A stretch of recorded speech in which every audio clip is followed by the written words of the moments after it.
Doctor Narendra Dev ji, Radhe Radhe महाराज जी, आपके चरणों में कोटि कोटि प्रणाम। महाराज जी, भक्तिमती मीरा जी का एक पद है, गली तो चारों बंद हुई हैं, मैं हरि से मिलूं कैसे जाऊं, ऊंची नीची राह रपटीली पाँव नहीं ठहराऊं। और अंत में कहते हैं कि जुगन जुगन से बिछड़ी मीरा सतगुरु दई मिलाई। महाराज जी, इसमें मीरा जी का किन गलियों या घाटियों की बात कर रही हैं जिनमें मीरा जैसे भक्त भी फंसकर अपने प्रियतम से न मिलने की वेदना से करा रही हैं? क्या पद है?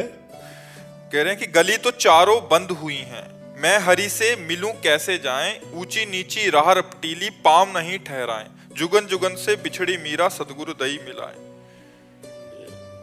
देखो, हमारे अंतःकरण में चार हैं, मन, बुद्धि, चित्त, अहंकार। चारों माया में लगे हुए हैं। अगर चारों में से एक भी भगवान में लग जाए तो एक गली तो खुल जाए। न मन भगवान में, न बुद्धि भगवान में, और न चित्त भगवान में, न अहम भगवान में, तो चारों तो बंद है। हे नाथ, जिस अंतःकरण के लिए आप कह रहे हो मैं ये मन आधत्स्व मैं बुद्धिम निवेश है, तो ना वो मन लग रहा है, न बुद्धि लग रही है, न चित्त लग रहा है, न अहम लग रहा है। चारों गली बंद है। आगे महाराज जी, ऊंची नीची राह रपटीली पाँव नहीं ठहराए। हाँ, यहाँ भगवत मार्ग में कभी मन भजन की तरफ चलता है, कभी भोगों की तरफ चलता है, कभी ऊंचाई भजन की तरफ, कभी निचाई भोगों की तरफ। मन ठहरता नहीं है। जो हमारे पैर हैं उसमें टिक नहीं पा रहे हैं।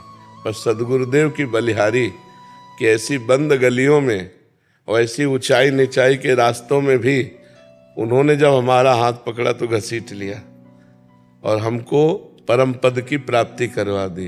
गुरुदेव के बिना ऐसी कहीं सामर्थ्य नहीं है। मीरा जी बता रहे कि मेरे लिए तो चारों गलियां बंद थी, धर्म अर्थ काम मोक्ष, मन बुद्धि चित्त अहंकार, और ऊंची नीची वृत्तियां कबहूं तो थोरो भजन कबहूं होत विशाल।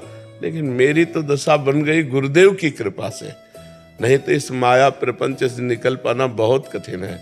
मतवाला मदमस्त हाथी जैसे जंजीरों से बांध करके नहीं रखा जा सकता, ऐसा तो मन है, ऐसे ही प्रवीण बुद्धि है, ऐसे ही प्रवीण चित्त है। चित्त संसार के चिंतन में, बुद्धि संसार के निश्चय में, मन संसार के संकल्प में, अहंकार कर्ता भोक्ता में। चारों गलियां बंद है।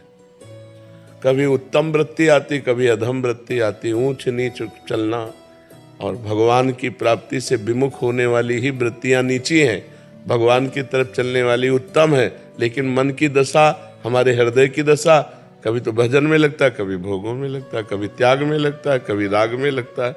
ये तो सदगुरु ने बाह पकड़ ली तो बात बन गई। क्यों भाई, समझ में आ गया?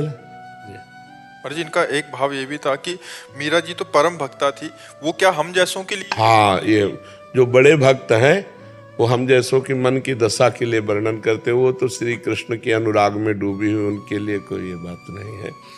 वो तो स्पष्ट अपनी स्थिति का वर्णन करते हैं, जाके सिर मोर मुकुट में रोपति सोई, मेरे तो गिरधर गोपाल दूसरों न। उन तो स्थिति का वर्णन कर रहे हैं। अब तो बेली फैल गए जाने सब कोई, संतन धिग बैठ बैठ लोक लाज खोई। बहुत ऊंची स्थिति मीरा जी की। वो तो हम लोगों के लिए, जैसे बड़े बड़े संतों ने दैन्य भाव प्रकट किए तो हमारे लिए प्रकट किए। वो तो स्थिति प्रज्ञ है, वो तो भगवान की स्थिति में है।